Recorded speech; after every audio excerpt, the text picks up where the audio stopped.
The wind whistled cold and dry through the splintered posts of Redstone Ridge's abandoned rail spur, echoing like a distant lament across the frost-laden earth. Charles Ashworth dismounted with deliberation, his boots crunching the brittle frost beneath as he adjusted his gloves against the numbing cold.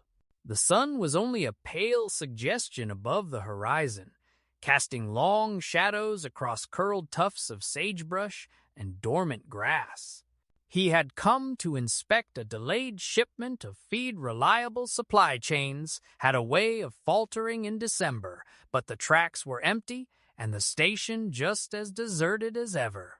He turned to leave, only to pause. A figure was slumped on the narrow bench beside the old ticket window. Delicate, motionless, a woman frail against the encroaching winter. As he approached, the image sharpened.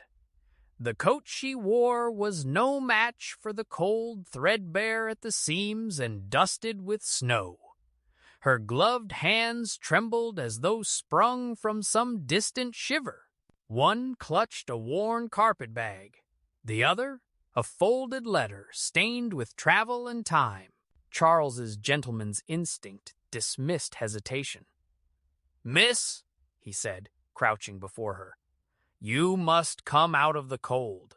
Her eyes fluttered open, gray-green irises glazed with fatigue. "I please, I was told." "The stage is long gone," he said gently. He removed his overcoat without ceremony, wrapping it around her shoulders. "We'll get you somewhere warm." The woman tried to rise, but faltered, clutching the letter. "This," she murmured. "I had a post in Boston. My employer." Charles steadied her. "Let's speak inside. My name is Ashworth Charles Ashworth." She looked at him, recognition flickering faintly. "Whitcombe, Eleanor." He nodded once. "Then, Miss Whitcombe, today Redstone Ridge proves a kinder place." From her near-frozen palm, her crumpled letter slipped free, bearing the seal of an English parish. Charles picked it up and tucked it into his coat. He lifted her with ease, every movement careful, and carried her across the platform. By morning, the first whispers would stir. Of a woman alone at the rail spur, rescued by a gentleman cowboy with more honor than sense. Snowflakes fell like scattered lace over the lonely sweep of Redstone Ridge's abandoned rail spur. The wind, sharp as a blade, curled through the bare pines and rattled the iron rails. Charles Ashworth, astride his bay gelding and wrapped in a lacquered oilskin coat, pulled his collar higher as he urged the horse forward. His brow furrowed beneath his Stetson when a hint of movement disturbed the quiet tableau near the station bench. A splash of fabric crumpled by the wind. He dismounted swiftly, boots crunching on frost-hardened earth. There, collapsed beneath the weathered signpost and nearly lost within its shadow, lay a woman, her shawl thin, her gown of dated English cut, dust-streaked and unsuited for such a night. "Madam?" Charles's voice, though soft, cut through the breeze with clipped concern. "He crouched!" Head beside her, fingertips hesitant before brushing the icy edge of her cheek. Her skin was nearly marble cold, her breaths shallow. She stirred, eyes fluttering open gray, tinged with green, rimmed with exhaustion. "To beg your pardon?" she whispered, voice dry as paper. From within her gloved hand, she clutched a folded envelope like a talisman. "Miss, you are grievously cold. Allow me," he said, scooping her delicately yet firmly into his arms. Though slender, she carried herself with a poise that startled him even in unconsciousness. The wax-sealed letter slipped from her grasp, landing in the snow. He retrieved it, noting the seal of a Church of England parish, a vicar's letter of reference. The horse shifted as he secured her gently before him in the saddle. She murmured faintly, "Is this Hampshire still?" "No, miss," Charles said, adjusting his hold as he turned the gelding. "But you are with a gentleman, I assure you." They rode into the growing storm, the ranch lights a pinprick in the distance. Charles glanced down at the woman, her head now resting against his chest. She had come across an ocean with nothing but a letter and a name. Now she had his vouchsafed, but resolute that she wouldn't be allowed to fall again. The hearth crackled invitingly, casting golden light over the polished wooden floor of Charles Ashworth's study. Outside, December's icy breath howled across the hills, scattering snow like pearl dust against the window panes. Inside, the warmth was tangible not only from the fire, but from the tender silence settling between Charles and Eleanor. She sat near the flames, sleeves rolled delicately above her wrists as she mended one of the ranch hand's coats. Her needle moved swiftly, her expression composed, though a faint furrow marked her brow. Charles, seated opposite her with a book open but unread in his lap, watched her in the fire's flickering light. He thought, though dared not yet say, that never had austerity held such quiet beauty. "You mend more than garments, Miss Whitcombe," he said at last, voice low but clear. "The men speak of you with a new sort of reverence.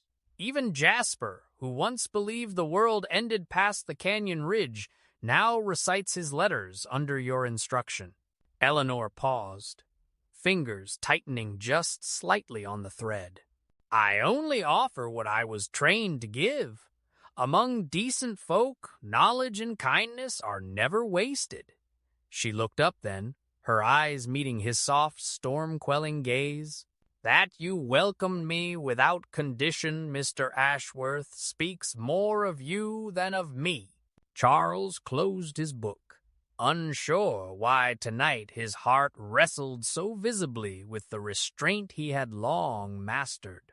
"It is not my habit to shelter women unaccompanied, but I must confess propriety falters when confronted by a matter of honor. You were abandoned in a land far from your own. What gentleman could—" "Not one worth the title," she finished for him, her smile faint and sad. "Though I fear not all townsfolk share your standards." He rose, walking to the carved mantel. He rested one arm upon it, half turned toward her, dark eyes weighed with thought. "Let them judge," he said softly. "I'd rather keep a clear conscience than a clean reputation." Silence grew again, but this time it was comfortable like a blanket drawn close in winter's cold, warm with the trust built quietly between them. The bell above the tea-parlor door chimed with its usual porcelain ring, slicing through the gentle cacophony of spoons against saucers and muffled conversation. Eleanor stepped inside, her presence drawing a sudden hush-knot because of her attire, which, though humble, had acquired a quiet elegance, but because she was still a subject of speculation. Agnes Crowley looked up from behind her counter, spectacles perched atop her nose, and gave a scrutinizing once-over before offering a practiced smile. "Well, Miss Whitcombe," Agnes said, motioning her toward the corner table near the lace-curtained window, "you're either brave or admirably indifferent to our little town's fondness for talk." "I'm acquainted with neither bravery nor indifference, I assure you," Eleanor replied, settling onto the stiff wooden chair. "Only a longing for scones and plain honesty." A chuckle rippled through the parlor. Agnes raised an eyebrow, evidently enjoying Eleanor's poise. "Well said. I do like a woman with spine beneath her silk." Outside, the prairie light softened behind drifting snow.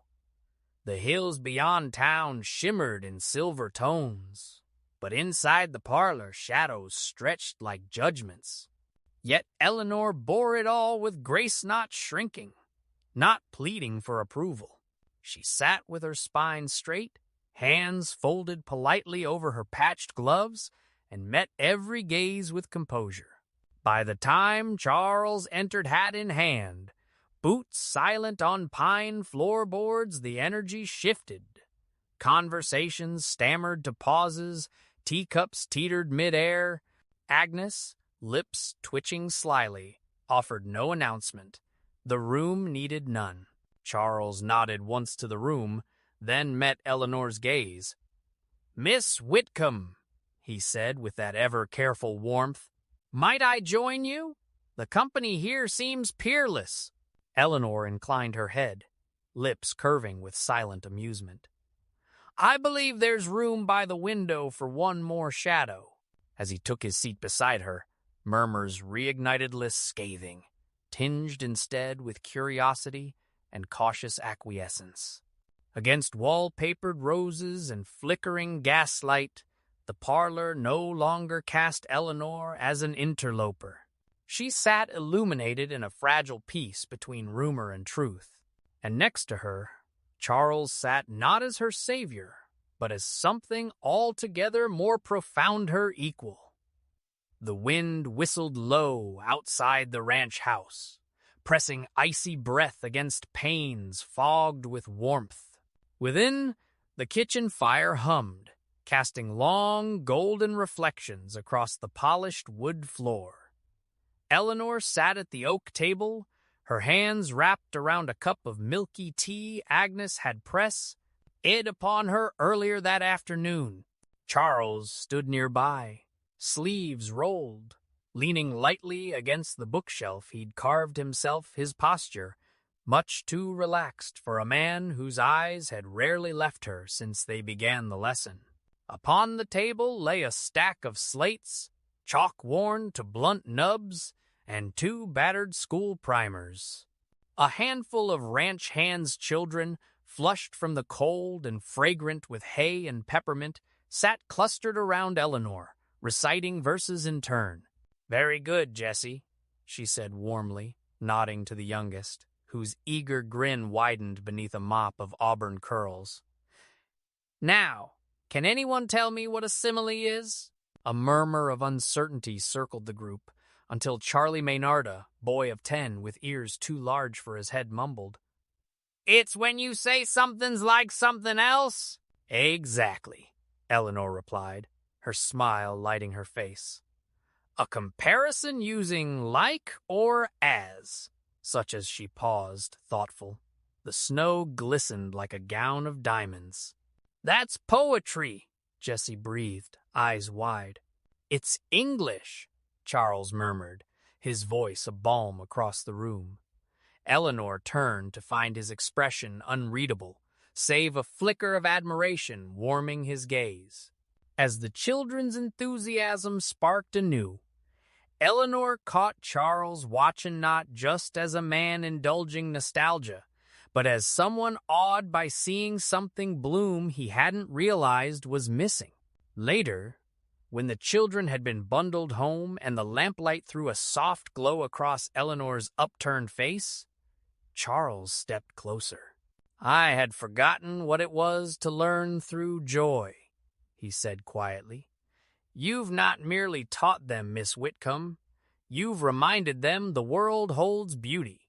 She looked at him then, the gentle vulnerability in her eyes unguarded, and for the first time, neither shielded themselves behind duty or decorum.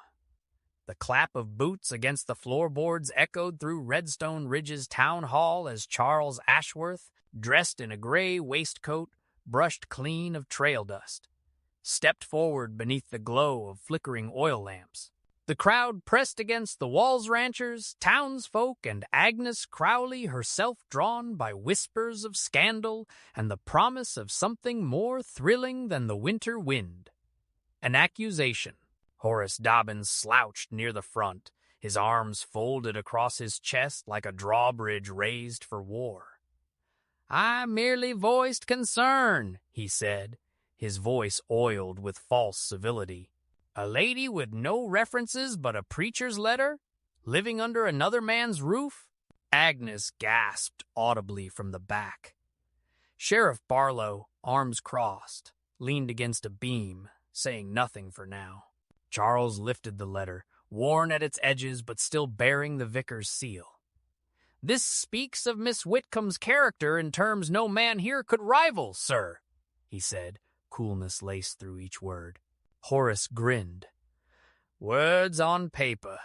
Anyone can forge a mark or make promises to sweeten their own comfort." At that, murmurs rippled through the hall like a wind against lace curtains. Charles stepped further into the open space, spine straight, voice lowered but unyielding. "If you claim forgery, then let us pursue truth as men of honor, not jackals of innuendo." He extended the letter toward Sheriff Barlow. "Sheriff, you'll see the letter's authenticity verified. Meanwhile, let us entertain Mr. Dobbin's accusations in our own fashion." "A duel?" Horace snorted. "You English always so dramatic?" "A duel of repute," Charles corrected. "Not pistols, but affidavits and witness. Decorum, not violence." Barlow nodded once. "I'll examine the letter, and I expect you," he pointed at Horace, "to abide by the results." Eleanor stood quietly behind the crowd, her hands clasped, eyes glistening not with fear but pride. Charles turned briefly, his gaze meeting hers. "Your name, Miss Whitcombe," he said softly, "is worth defending with every ounce of civility I possess." And in that moment the gentleman of Surrey became a knight of the West. The wind blew crisp across the plains that morning, casting long fingers of frost against the pane of glass where Eleanor stood. Her shawl, though worn, was neatly wrapped, and her hands trembled slightly not from cold, but anticipation. A letter had arrived. Agnes Crowley herself had delivered it, with eyes wide and lips pursed in knowing silence. Eleanor had waited until the parlor matron had departed, tea and queries in tow, before breaking the seal. A familiar embossed crest caught in the wavering light. "Dawlish House, Wiltshire." She read it twice. Once quickly, breath caught in her throat, the second time with slower reverence. The handwriting was precise, the tone genteel. The lady of the house and admired patron of learning wrote with sincere offer and kind warmth. A permanent position as governess to twin children of a scholarly husband, a warm hearth, London visits in the season. Respectable, comfortable, predictable. Eleanor sat on the low bench near the fireplace, the letter fluttering slightly in her lap. The warmth of the hearth did nothing to soften the ache rising in her chest. Across the room, Charles stood at the ledger table, his form quiet and still as if he'd intuited something. She didn't speak immediately. "It's from England," she finally said. He turned, his eyes catching hers with such force that whatever mask she had placed upon her features cracked a little. "Wiltshire." She glanced down. "A post. They remembered me." There was a pause, gentle, vast. She could sense the rigid poise in him, the unspoken conflict behind his well-maintained calm. "That is most fortunate," he said, voice steady, gaze unreadable. "A rare opportunity, from what I understand of such houses." "Yes." Outside, wind swept over the hills, rattling brittle branches and the tacking of a loose shutter. Eleanor stood as if summoned by it, folding the letter once more and slipping it beneath the lace cuff of her sleeve. "I pray I shall know the wiser course soon."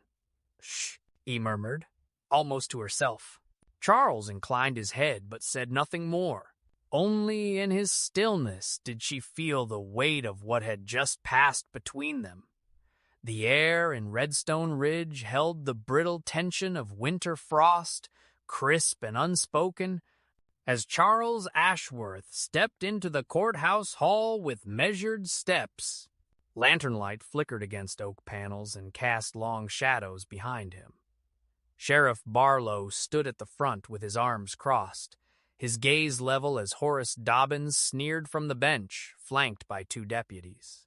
Eleanor sat quietly in the first row, her gloved hands folded in her lap, eyes lowered, but spine straight. She wore a modest lavender shawl over her plainest dress, yet there was a quiet radiance about her that sharpened Charles's resolve.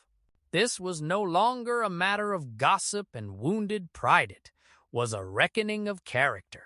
"I will speak plainly," Charles said, stepping before the murmuring townspeople. "Mr. Dobbins has accused Miss Whitcombe of deception, but I ask, what deception exists when a woman arrives cold and alone, with dignity intact and no claim on anyone?" Horace pushed to his feet, growling. "What would you know of hardship, Ashworth? You came here with your coin and your polished boots telling us how to live while hiding behind fine words. I know enough to recognize a decent soul when I meet one," Charles answered, his voice calm but clipped. "Miss Whitcombe has contributed more to this town with her kindness and quiet labor than you have with all your barbed words and threats." Murmurs rose, muffled by Agnes Crowley's decisive cough. She stood beside Eleanor, lips pursed but eyes glittering with pride. "The tea parlor would not run half so smoothly without her lessons for my new girls," she declared. "And no woman I've known would have braved that snow without grace or complaint. She is one of us." Sheriff Barlow unfolded a sheet of paper. "Horace Dobbins forged 2 letters to misrepresent Miss Whitcombe's past. That, folks, is a crime. Justice must follow, English or not."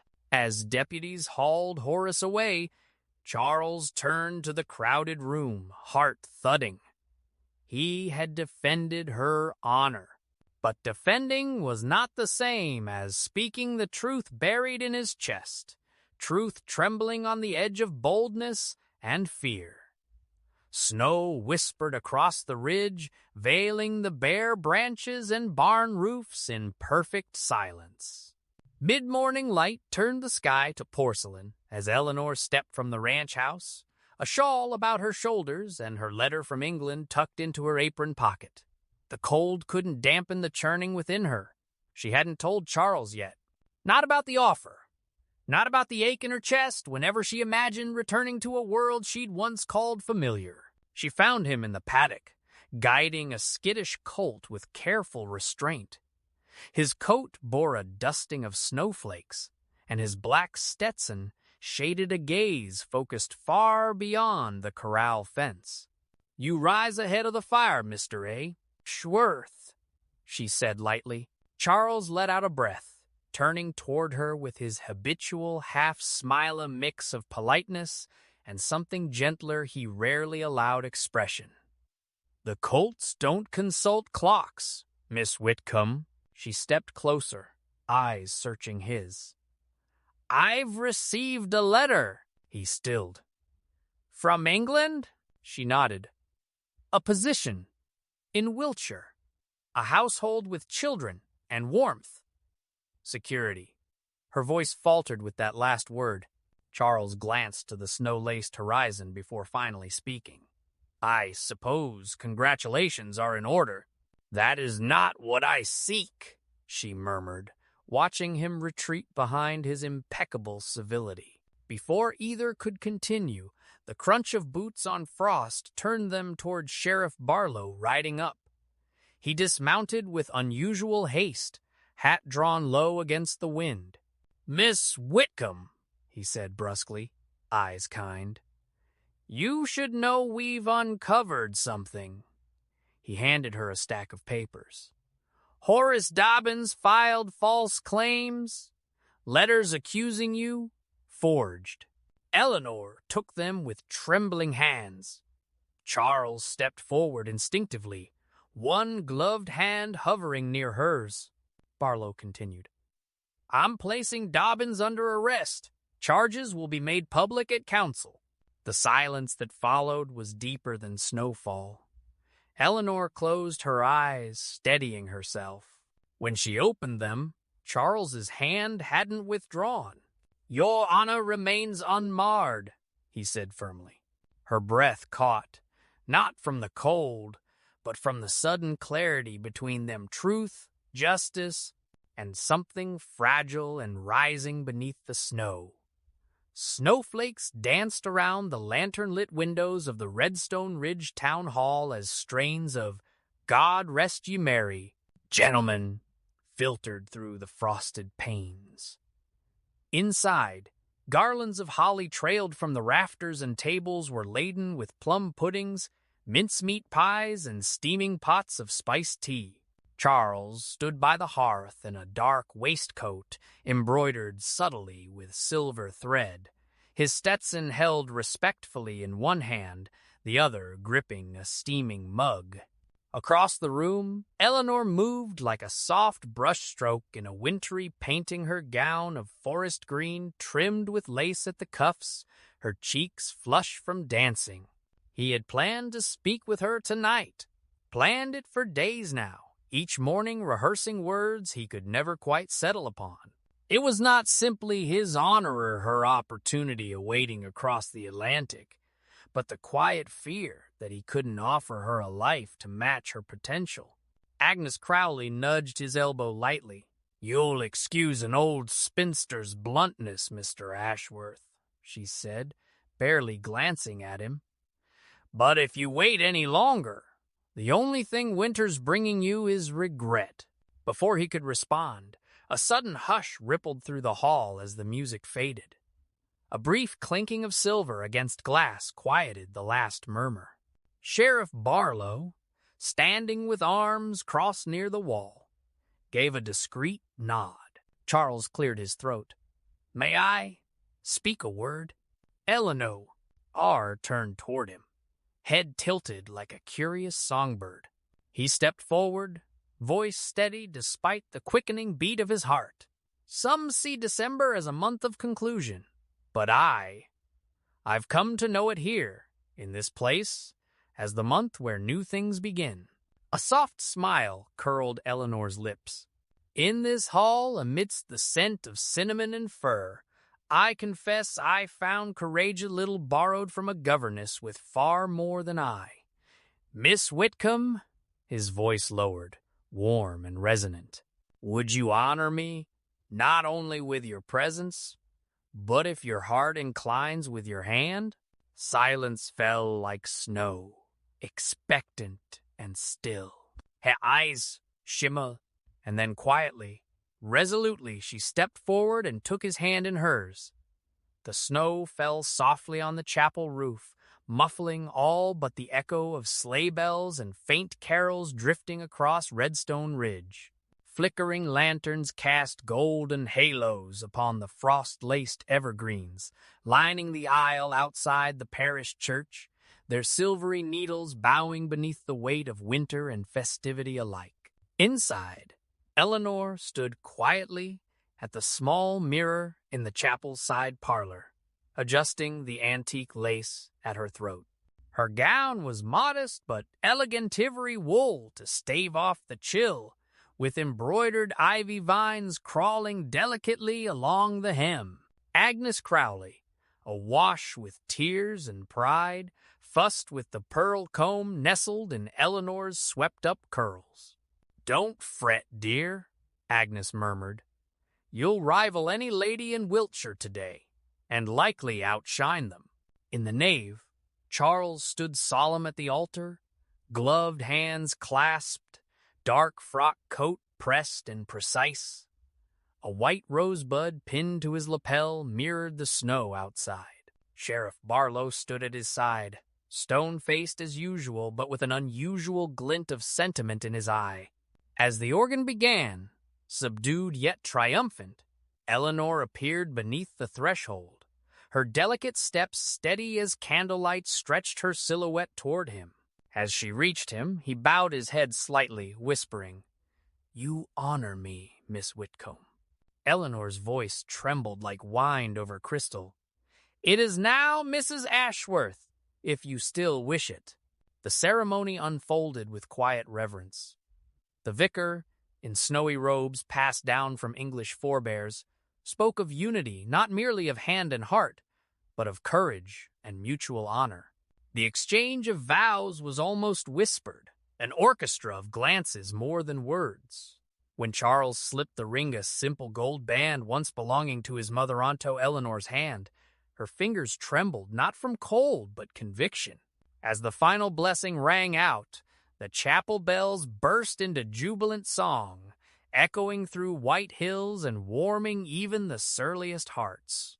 Outside, townsfolk tossed sprigs of holly and dried rose petals, watching as the couple stepped arm in arm into light snowfall, leaving behind footprints that would outlast even winter's chill. The snow had settled soft and deep upon the eaves of Redstone Ridge, muffling each hoo, F-beat, and carriage wheel, until the town itself seemed caught in a wistful hush. Yet within the warm, lamp-lit haven of Agnes Crowley's tea parlor, the hush did not linger long. "Have you heard the latest?" came Miss Crowley's voice, spirited and conspiratorial as she poured tea into fine china cups, steam curling upward like secrets in smoke. "The Chronicle out of Boston has published a society column on our very own Charles and Miss Whitcombe." Gasps followed. Across the parlor, lace gloves paused mid-sip, bonnets tipped with curiosity, and forks hovered above slices of plum cake. Agnes, beaming with pride barely concealed by orderliness, unfolded the crisply creased paper fetched by special post. "It seems our frontier has made finishing school blush." The headline read, "From Governess to Frontier Lady, a Tale of Honor and Romance in the Wild West." Eleanor, seated humbly near the fire in a modest wool dress with hand-darned cuffs, flushed pink. She exchanged a glance with Charles beside her, whose expression was the epitome of composed amusement. He merely raised one brow, his version of blushing. "They've called you the Honorable Cowboy in print," she murmured to Charles under her breath. "Gentleman Cowboy," he corrected with a quiet sigh.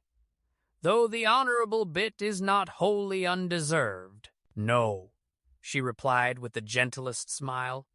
"Not undeserved at all." Sheriff Barlow, propped in a corner with his coffee, gave a satisfied grunt. "Good to see someone outside this town recognizes the truth of what's happened here." Horace Dobbin's name, now a cautionary tale, had barely stirred since the day Sheriff Barlow publicly clinked iron cuffs around his wrists. As the parlor filled with laughter and warmth, the glow spread beyond its walls into barn lofts where children recited lines Miss Whitcombe had taught them, into the little parish church where Charles and Eleanor's vows had been inked into the ledger, and in every whispered mention, every shared memory around a supper table or fireside, the story of how honor, gentility, and courage tamed more than land it tamed hearts began to ripple far beyond Redstone Ridge.